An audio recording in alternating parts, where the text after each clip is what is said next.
Hey, what is up guys? Tyler here with Secure Team. Before we start today's video, I just want to remind you guys that tonight will be the peak of the Orionid meteor shower, which is the comet debris from Halley's Comet. And it's going to be visible tonight, so if you happen to have a clear sky, which unfortunately I do not, it's completely rainy and cloudy out, but if you do, you might catch some beautiful meteors streaking by. So, we have a lot of things to talk about today.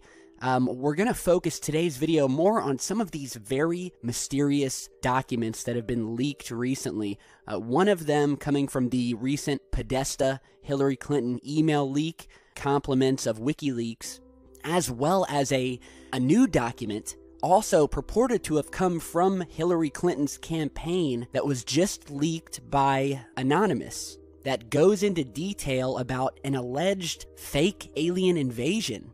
And as a matter of fact, we'll just go ahead and start with that first, because that's probably the most interesting.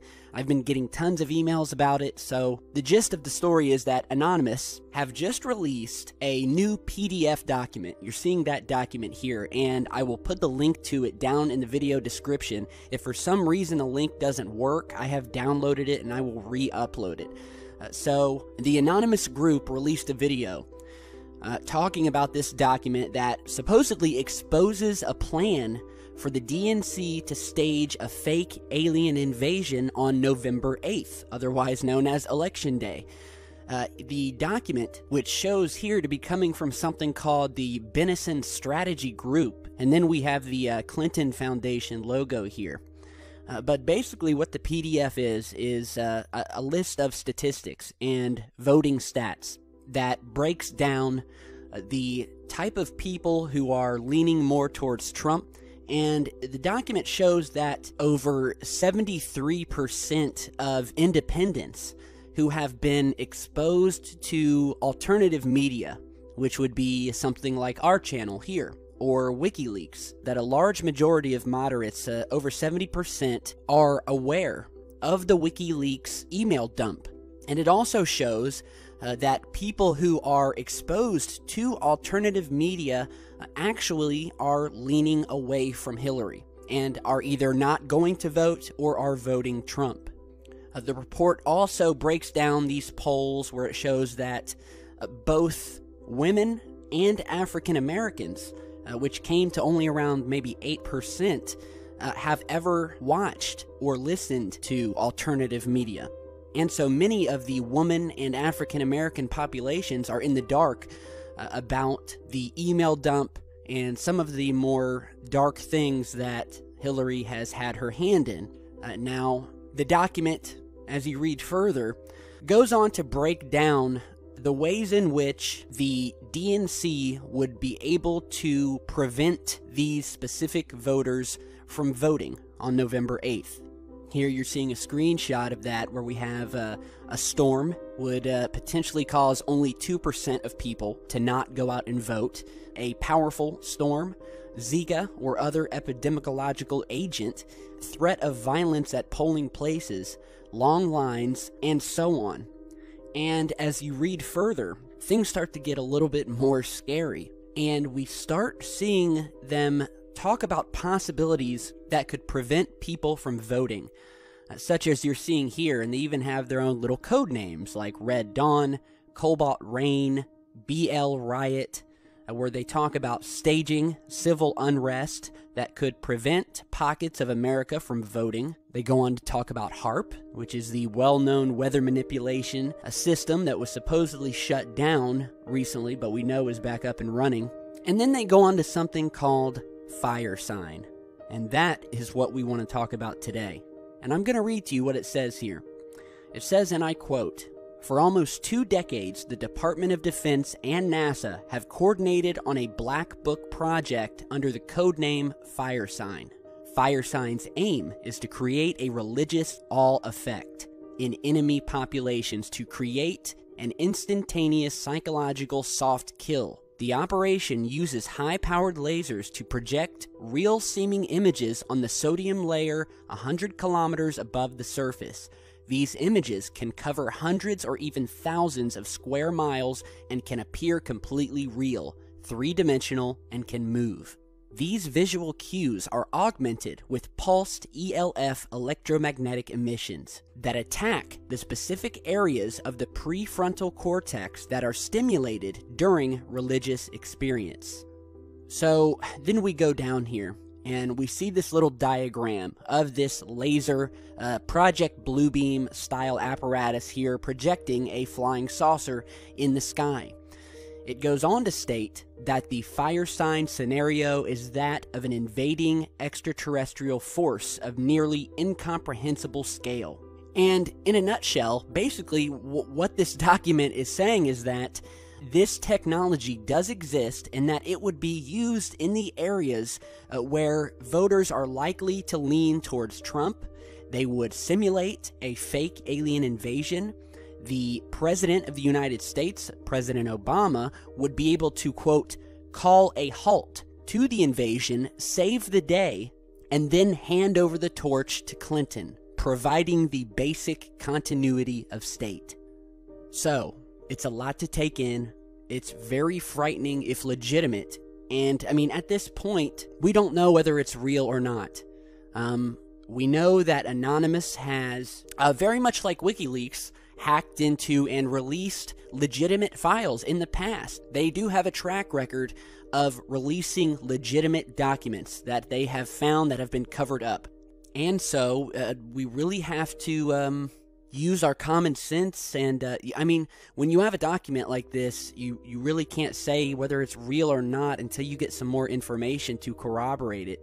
We already do have some information that would seem to corroborate the possibility of a faked hologram alien invasion. I know many of you guys have talked about this in the comments section, and many of you believe that a lot of the UFO sightings we publish on this channel are in fact not real, but are holograms. There is something known as Project Bluebeam, which specifically relates to the using of holograms to create these faked images, whether it's the second coming of Christ or an alien invasion.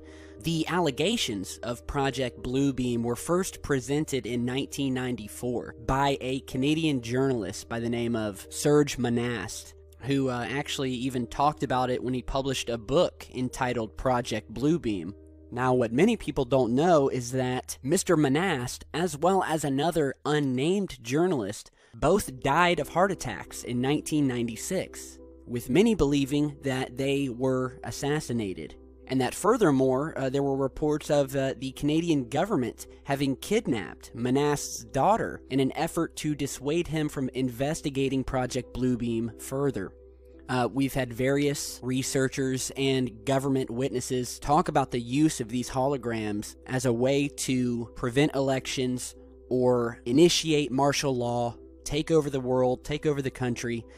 And at this point, I mean, you know, you guys can check out the document for yourselves. If real, it's very scary. Some have said that the document is just too crazy to be believed. But I ask you, is the craziness of an allegation reason enough to be used as evidence that it's untrue? So I will leave it up to you guys. Download the document for yourself and let me know what you guys think. Now, while we're on the subject, we did a video the other day about the recently leaked WikiLeaks Podesta emails, where some of these emails addressed to Mr. Podesta, who is the chairman of Hillary Clinton's presidential campaign, were talking about the validity of the alien phenomenon, how it is a real thing. Many of these emails came from Edgar Mitchell, who was an Apollo astronaut and the 6th man to walk on the moon. Well, we have another email that we will also link to down in the video description, which indicates that these were not just simply emails to Podesta that went unanswered. In both of the emails that we've spoken about, including the other email from our recent video, we learned that there was a Skype conversation set up, and just from reading the emails, you can tell that this was definitely an ongoing conversation. And here in this new email, which I will read to you, it says, "Dear Mr. Podesta, as we move into the last half of 2014, the need for extraterrestrial disclosure intensifies. Thank you for your kind consideration and response to my email. So he definitely got a response. And we know that he set up Skype conversations.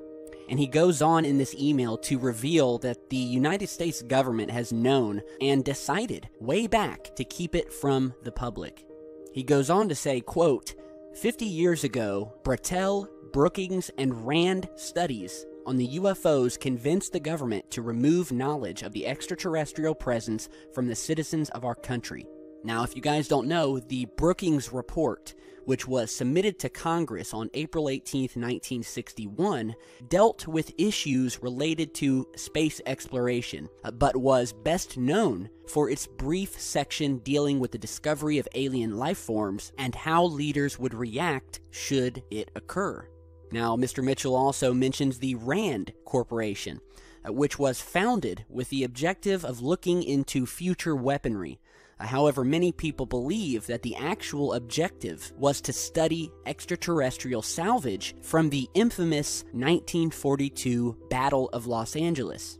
You're seeing an image here, and if you guys don't know, if you're new to the channel, this is one of the most infamous, amazing, well-documented UFO cases in United States history, and it's one of the few times where we had an unidentified craft that was being tracked by the military via these massive spotlights. It was fired upon by the military, wherein which not a single shell was able to hit or disable the aircraft.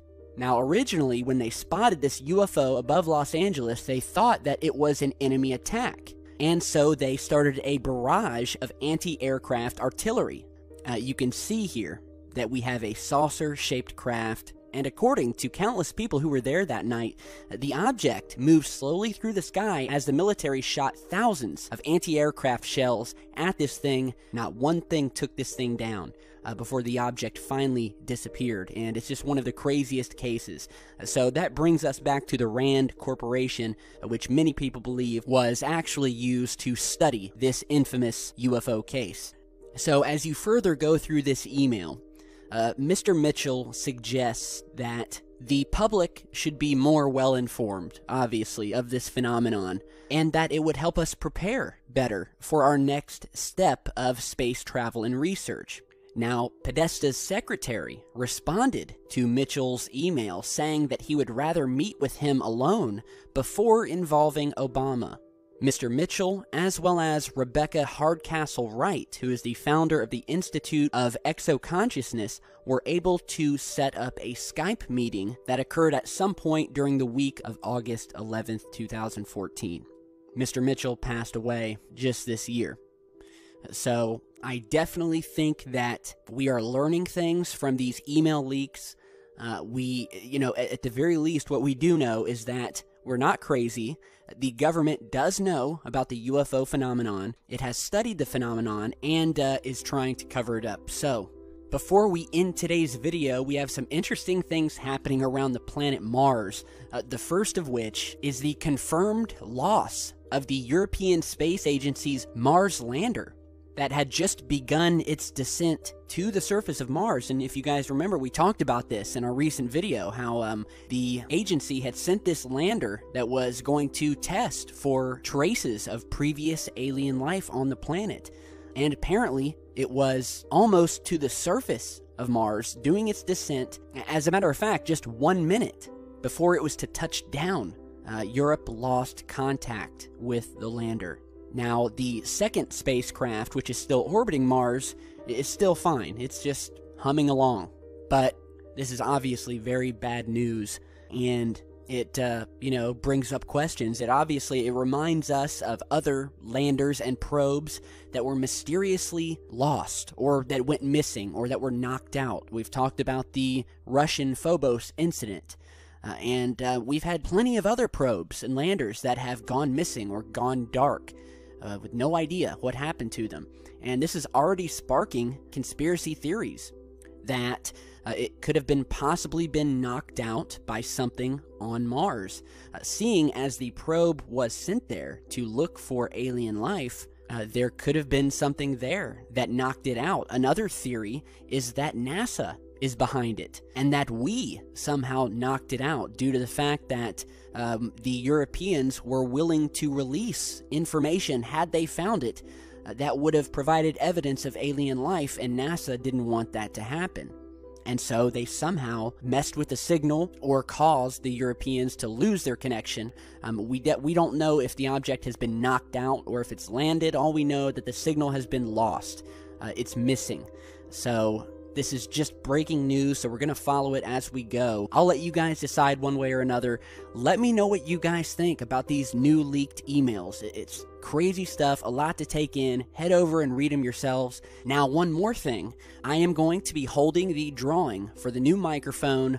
I'd say I'm going to wait maybe another day or two because emails are still coming in for people who want to enter the drawing. So here in a few days, I will officially take all of the emails I've gotten and I will do a drawing. And we'll find out who the lucky winner is of the microphone. So if you want a chance at the mic, be sure to send an email to secureteammike@gmail.com and you could be the lucky winner. I've actually just finished boxing up the microphone, and next I'm going to be boxing up the mic stand that'll be coming with it. So again, if you need a mic, enter the drawing and we'll have some fun here in a couple days. So thanks for watching, guys. Be sure to like and subscribe on your way out, and I'll see you back very soon with much more. Stay safe, guys.